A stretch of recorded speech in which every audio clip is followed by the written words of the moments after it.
My boyfriend lost his memory and insisted I was his stepmother. His billionaire father paid me $30 million.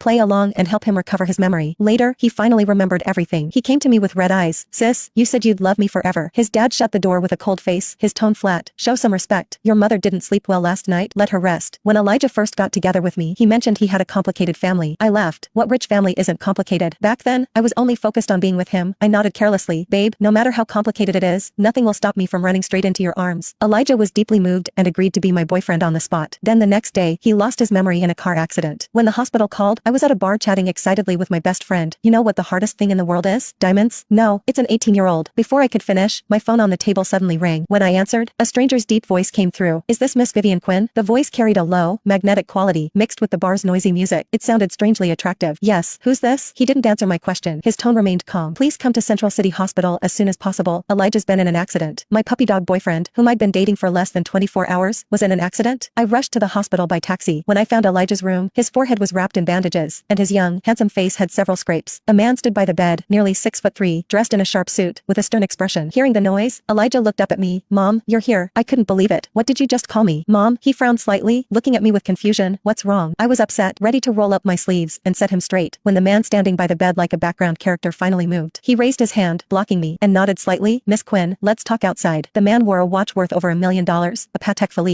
He looked no older than his early 30s. His hair was impeccably styled, and his face was strikingly handsome. High-nosed bridge, thin lips pressed together, and when those eyes looked at me, they carried an inexplicable coldness and scrutiny. Closing the hospital room door, standing in the corridor, he told me that Elijah had hit his head in the car accident. His memory was scrambled, so he mistook me for his stepmother. I said oh and asked, and you are? My name is Nathaniel. Same last name? I nodded knowingly. I see. Are you Elijah's older brother? No, I'm his father. A thunderbolt struck me. I stared at him in shock. Are you kidding me? Elijah is 18 years old. You look barely 30, and now you're telling me you're his dad? Nathaniel frowned slightly. Only then did I notice he did share some resemblance with Elijah in his eyes and brows. Miss Quinn, 2 corrections. Elijah isn't my biological son, but we are blood related. And he's not 18, he's 16. My vision went black. If Elijah hadn't gotten into that accident tonight, by this weekend, wouldn't I have been on my way to crossing a line? In the first floor cafe of the hospital, Nathaniel and I sat facing each other. This was a private hospital with expensive fees. Even the coffee prices were outrageous. I casually ordered an iced Americano, and it cost 3 digits. After one sip, I grimaced and nearly spit it out. More bitter than my life. Nathaniel sat across from me and calmly repeated. In short, the doctor said Elijah's injury is serious. Creating an environment consistent with his memory will help his recovery. I hope Miss Quinn can cooperate with me. I laughed coldly. Mr. Nathaniel's fatherly love is touching. Unfortunately,